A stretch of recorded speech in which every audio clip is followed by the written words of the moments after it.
Subscribe करें astro गुरुजी channel को और साइड में लगे बेल आइकन को अवश्य दबाएं, जिससे हमारे नए अगले आने वाले वीडियो की नोटिफिकेशन सबसे पहले आपको मिले।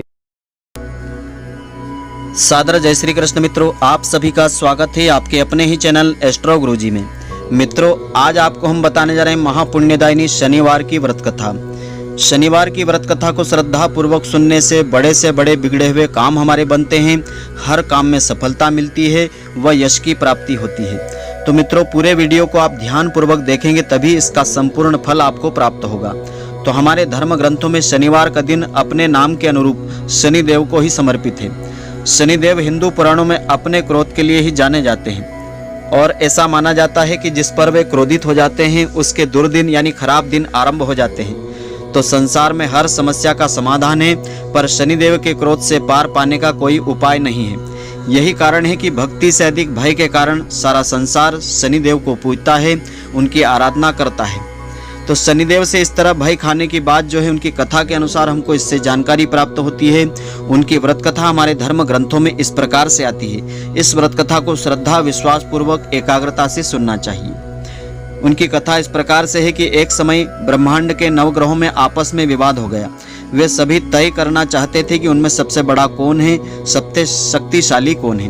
तो इस विवाद का हल निकालने के लिए वे सभी देवराज इंद्र के पास पहुंचते हैं। इंद्र ने विवाद से बचने के लिए नवग्रहों से कहा कि धरती पर उज्जैन में विक्रमादित्य नाम का एक राजा है जो सदा ही न्याय करता है, वही आपके विवाद का निर्णय कर सकता है।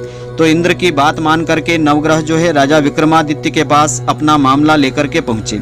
राजा जानते थे कि वे जिसे भी छोटा बताएंगे वह उन पर क्रोधित हो जाएगा, पर वे न्याय की राह, न्याय का मार्ग नहीं छोड़ना चाहते थे।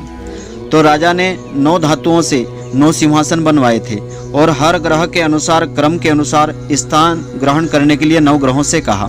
इस तरह लोहे का जो सिंहासन था सबसे आखिरी स्थान में था, जो शनिदेव का था। इस तरह शनिदेव को सभी ग्रहों में अंतिम स्थान मिला।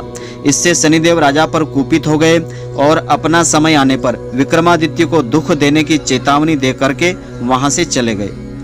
तो समय के साथ राजा विक्रमादित्य की कुंडली में शनि की 7.5 आई। इसी समय शनिदेव घोड़े के सौदागर बन करके राजा के पास आ गए। राजा विक्रमादित्य एक घोड़ा पसंद करके जैसे ही उसकी सवारी करने लगे तो वह राजा को लेकर जंगल में भाग गया और वहां गायब हो गया। जंगल में भटक करके राजा किसी नए देश में जा पहुंचे। वहां एक शहर में एक सेठ से बात करने लगे। तो सेठ के यहाँ उनके पहुंचते ही बहुत सारे सामान की बिक्री हुई। तो वह सेठ उन पर प्रसन्न होकर के राजा को भोजन करवाने अपने घर ले गया। भोजन करते हुए राजा ने देखा कि एक खूंटी पर हार लटका हुआ है और वह जो खूंटी है उस हार को निगल रही है। तो राजा के भोजन करने पर सेठ ने खूंटी पर हार नहीं पाया, तो उसे राजा ने अपने यहाँ कैद करवा दिया राजा विक्रमादित्य को। राजा ने चोरी के आरोप में विक्रमादित्य के हाथ भी कटवा दिए थे। इसके बाद विकलांग राजा को एक तेली अपने घर पर ले गया और कोल्हू के बैलों को हाँकने का काम दे दिया गया। इस तरह 7.5 साल व्यतीत हो गए और एक रात शनि की महादशा जब समाप्त होते ही विक्रमादित्य ने एक ऐसा राग छेड़ा कि राज्य की राजकुमारी ने उनसे विवाह का प्रण ले लिया। लाख समझाने पर भी राजकुमारी नहीं मानी, तो राजा ने विक्रमादित्य से अपनी राजकुमारी का विवाह कर दिया।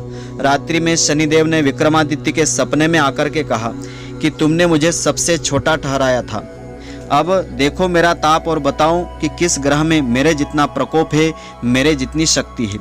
तो राजा विक्रमादित्य ने शनिदेव से क्षमा मांगी। शनिदेव ने उन्हें क्षमा करके उनके हाथ उनको पुनः लौटा दिए। सुबह चारों तरफ राजा विक्रमादित्य के इस प्रकार के स्वप्न की चर्चा होने लगी।